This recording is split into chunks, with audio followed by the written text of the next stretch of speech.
Part 2 Prahlad के परीक्षाएं। हिरण्यकशिपु का क्रोध अब ज्वालामुखी बन चुका था। उसकी आंखों में रक्त उतर आया था। पुत्र का अडिग विश्वास उसके अहंकार पर सबसे बड़ा प्रहार था।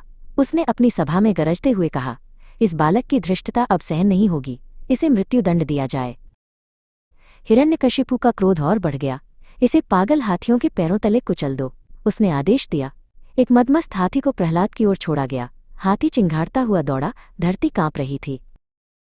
लेकिन जैसे ही वो प्रहलाद के पास पहुंचा, उसने अपनी सूंड उठाई और बालक के चरणों में रख दी, मानो प्रणाम कर रहा हो। यह देखकर सभी स्तब्ध रह गए। हिरण्यकशिपु ने हार नहीं मानी। उसने प्रहलाद को विषैले नागों से भरे एक अंधेरे गड्ढे में फेंकने का आदेश दिया। गड्ढे में सैकड़ों फुंकारते हुए सर्प थे, पर चमत्कार हुआ। विषैले नागों ने उन्हें कोई हानि नहीं पहुंचाई। हिरण्यकशिपु की क्रूरता की कोई सीमा नहीं थी। उसने अपने सैनिकों को आदेश दिया कि प्रहलाद को सबसे ऊंचे पर्वत की चोटी से नीचे फेंक दिया जाए। सैनिकों ने प्रहलाद को धक्का दे दिया। प्रहलाद हवा में गिरते हुए भी केवल श्रीहरि का नाम जप रहे थे। तभी एक दिव्य हाथ ने उन्हें कोमलता से पकड़ लिया और सुरक्षित धरती पर उतार दिया। ये भगवान विष्णु की ही कृपा थी। राजा का क्रोध शांत नहीं हुआ। उसने फिर अपने पुत्र को उफनते हुए समुद्र में फेंकवा दिया। लहरें आसमान छू रही थीं और ऐसा लग रहा था कि प्रहलाद का बचना असंभव है। लेकिन प्रहलाद डूबे नहीं। समुद्र ने स्वयं उन्हें एक लहर पर बिठाकर किनारे पर पहुंचा दिया। हर प्रयास विफल हो रहा था। प्रहलाद की भक्ति हर शस्त्र हर षड्यंत्र पर भारी पड़ रही थी। अंत में हिरण्यकशिपु ने अपनी बहन होलिका को बुलाया।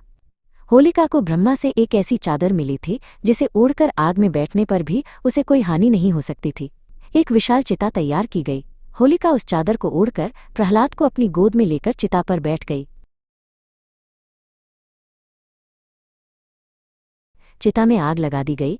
लपटें आसमान छूने लगी। तभी एक तेज हवा का झोंका आया। वो चमत्कारी चादर होलिका के शरीर से उड़कर प्रहलाद के ऊपर आ गई। आग ने तुरंत होलिका को अपनी चपेट में ले लिया। वो चीखती रही, पर कोई उसे बचा न सका।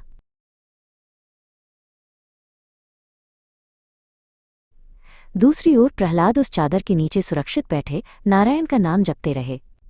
जब आग शांत हुई तो लोगों ने देखा कि प्रहलाद राख के ढेर से जीवित बाहर आ रहे थे। उनके चेहरे पर वही शांत मुस्कान थी। होलिका का वरदान उसी के लिए अभिशाप बन गया था।